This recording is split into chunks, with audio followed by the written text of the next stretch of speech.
Hello, everybody, and welcome to my Lunch and Learn series. I am Helen Panos, Dynamis Learning, a K through 12 tutoring, SAT, ACT prep, and executive functioning. We are nationwide. We are 95% virtual. Have 25 tutors that work for me, and all of them are terrific. I have to brag about them. I have a great assistant, Destiny. I want to do a big shout out to her today because she was assisting me while I was at the dentist, why I'm doing the Lunch and Learn a little later than usual. So let's talk today about the topic of starting school strong. Looking a little ahead, and really, schools here in Atlanta start August 3rd through the 5th, most of them on the 3rd. So I've already been getting calls from parents about tutoring, executive functioning, SAT, ACT prep. So actually, I hate to say it, parents, school's not that far away. I know nobody wants to hear that because technically summer's not done. But I do want to, basically give you some tips today. I know you're going to say, what? Some of you may be thinking, wait a minute. We're still in the summer months, Helen. I know. Summer's important. Kids need some time off, downtime, rest, you name it, fun. Hopefully they're having some fun with the FIFA Cup. I know US is out, but still a lot of fun games to come. They need time. Kids need some time away from the constant pressure of assignments and grades and schedules, and so do parents, right? But looking ahead does not necessarily mean rushing summer. We're just trying to be proactive and not let the chaos hit you in the head come August, because school's starting earlier and earlier every year. So we don't want to be hit, parents, like a freight train. So here's some tips and some simple ways that parents can help their children start school strong by looking ahead now. Number one, I actually have a back to school planner for you guys for free. It actually allows for this particular number one item. Reflect before you plan. This is a great time right now in July to be reflecting about the school year because it's coming up kind of quickly. So the first thing I would want parents to do is look back before looking forward. Ask yourself what worked last school year and what didn't. I mean, I think that's why I'm getting phone calls right now, is because parents are thinking about this. Like, I'm not going to, I just had a conversation with someone yesterday for a rising eighth grader. I'm not going to have them having me do their entire schedule. They need to start becoming a little more independent because they're going to be transitioning to high school soon. This is a very popular topic, by the way, and executive functioning is where that's at. But definitely look over what happened the prior year, and you can do that with my back to school planner, actually. Let me turn off this timer. Somehow it did that.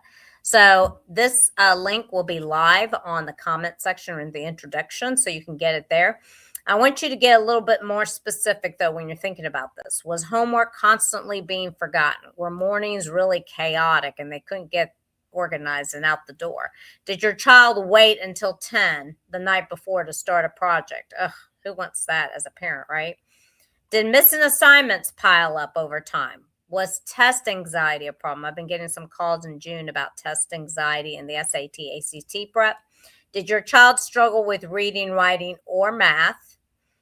Did they understand the material but have trouble getting started? Think about anything that happened this past year, especially second semester of this past school year. The last one is especially important because sometimes what looks like laziness is actually a lack of motivation and is actually an executive functioning challenge. So if you don't know what executive functioning is, we've got plenty of YouTube channels out on that. I have a blog out there on that. You can go to my website at dynamislearningacademy.com. We have a page about executive function.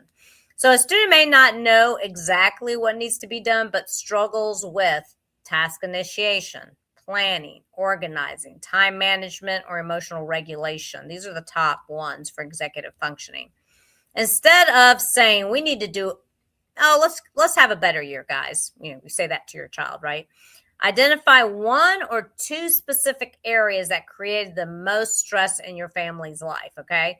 Simple question to ask. What was the biggest obstacle to my child's success last year? Really take a look at that. You and your husband, you and your spouse, you and your partner, and then talk to the child, if they're older, talk to the child about what was their biggest obstacle last year.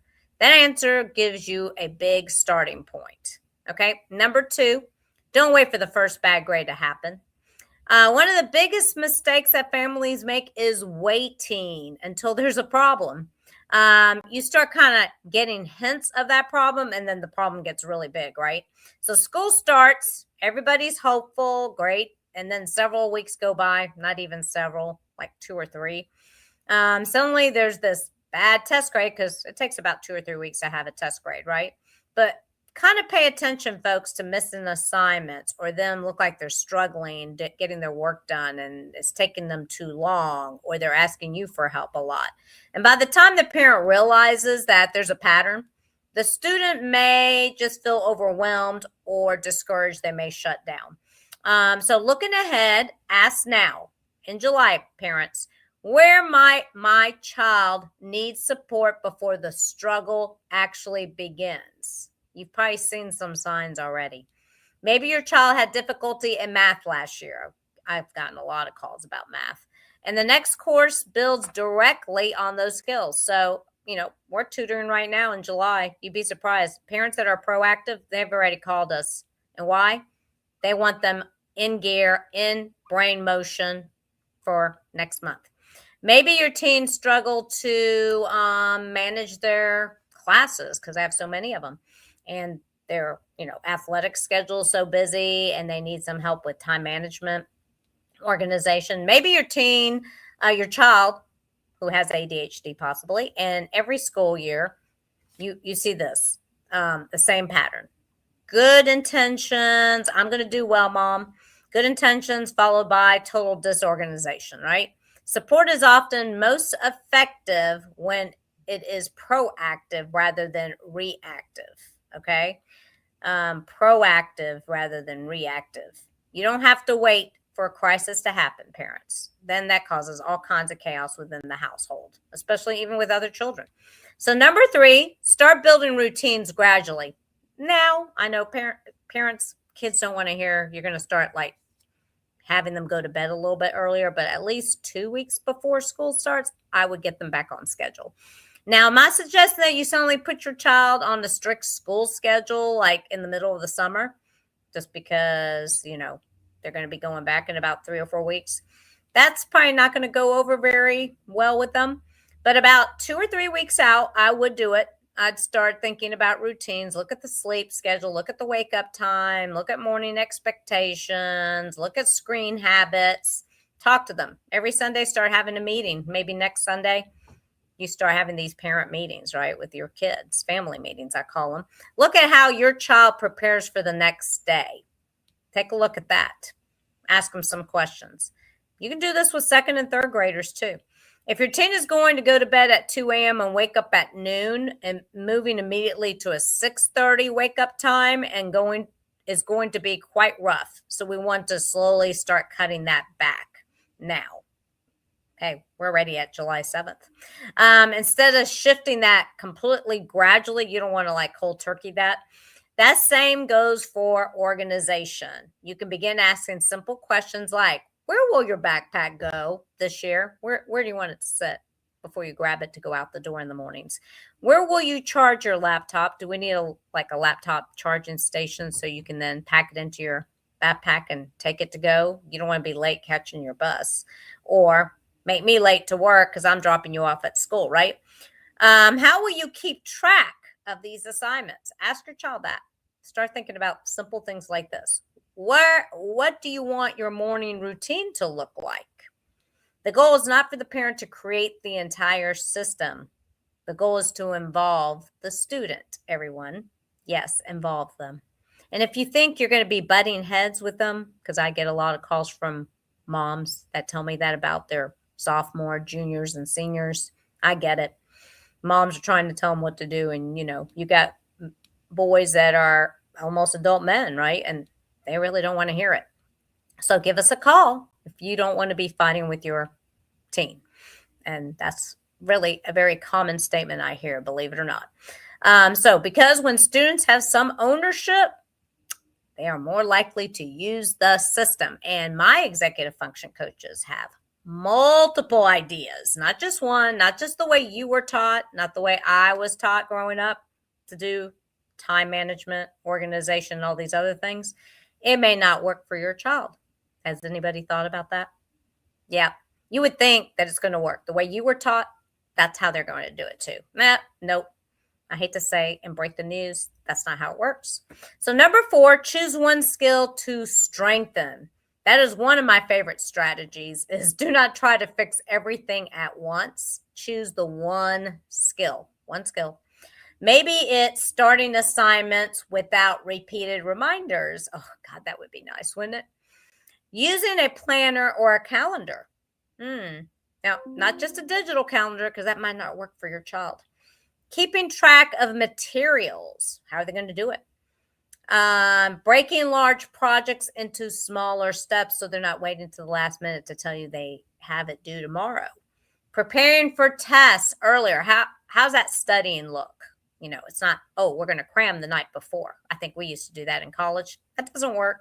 Then you're really tired the next day, and then they got to not have any brain power for whatever they're doing the next day. Asking teachers for help, finding out they have tutoring sessions, managing frustration when work feels difficult. If they get stressed, we don't want them to get test anxiety or any kind of anxiety. How are they going to manage that? Be prepared for that too, parents. Because back then, we didn't have those things. But nowadays, you have all kinds of resources out there for you. So let's release that stress that's not necessary. So that's it. Because when families try to change 6 things at once, it really becomes a little overwhelming. I think if I try to change 6 things at once, I'm going to be overwhelmed. But when you identify just one skill and practice it consistently, you can build momentum. Momentum is what builds confidence. Yes, that's right. Momentum builds confidence, folks. And I am so happy to say that my executive function coach, Katina, did a whole blog on this. It's going to be released here in July, if it hasn't already. And also a podcast. We're going to be talking about momentum. And I use that word intentionally, momentum, because we often wait for motivation to happen, but motivation can be pretty much unreliable. Sometimes action comes first, folks, and motivation then follows. Action steps toward motivation being built. Number 5, have a looking ahead conversation with your child. Again, Sundays are a good day. A lot of my parents, especially dads, tell me they have family meetings on Sundays. Why not start those in a couple Sundays from now? Have a short conversation with them. Nothing long, since it's summer, with your child before school begins. Not a lecture, not a 1-hour family meeting, just a simple conversation. You might ask, what do you want to go better this next school year that might have not gone very well last year? Include them in on that. What was hardest for you last year?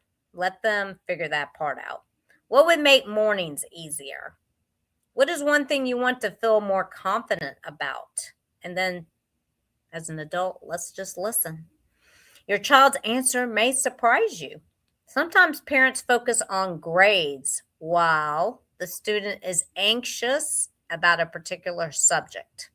Sometimes the student knows exactly what went wrong last year, but doesn't know how to change it. And neither does a parent sometimes. That is where support, strategy, and coaching can make a really big difference, folks. So as we look ahead to the new school year, I know we got a few weeks left, but not much. Sorry. I hate to be the bearer of bad news. Remember this, a strong school year does not begin with the first homework assignment. It begins with awareness. It begins with reflection. It begins with identifying what your child needs and putting the right support in place before the stress gets out of hand. Again, the 5 things you want to remember today that I went over. Reflect on what worked and what didn't. Number 2, don't wait for the first bad grade. Number 3, rebuild routines gradually, not cold turkey. Choose one skill to strengthen. That was number 4. And number 5, we are looking ahead with a conversation with your child, not once school has started and it's really chaotic. At least a couple weeks before would be good. You do not need a perfect plan, parents. You just need a thoughtful point to start with. At Dynamis Learning, we work with students and families in areas of K through 12 tutoring, SAT and ACT prep, and executive function coaching. Our goal is to provide personalized support and solutions for academic success. If you're wondering what kind of support might help your child start a year stronger, feel free to reach out to us for a complimentary consultation. My information is right there. DynamisLearningAcademy.com. You can go to the contact us section or text at 770-282-9931. Thank you for spending part of your day with me today and your afternoon. This will run in the feed, so it's a good one. You should listen to it. Enjoy the rest of your summer. I'm not trying to knock the summer off and shorten it even more than schools have already. Keep looking ahead, and let's help our students start school strong so they don't feel anxious, stressed, and either do you. Great seeing you guys again, and we will be on next week with I believe I have I have my college essay writing person coming on. She is absolutely amazing, and she's going to be talking about navigating the new realities of college admissions in 2026. Her name is Charlotte, and then I will be doing the 21st, the first 30 days, Keys to Student Success, first 30 days of school. We'll be getting closer at that point. And then July 28th, Alexa Walker will be joining me with Parenting Under Pressure, Understanding Your Nervous System. She's terrific as well. You'll have to come out and meet her on the 28th. All of these will be at 12 noon. Should be no conflicts at that point. I appreciate you letting me come on late today due to my swollen gum from a dental appointment. All right, guys. I hope and pray that all goes well as you reflect on the prior school year with your children. Bye for now.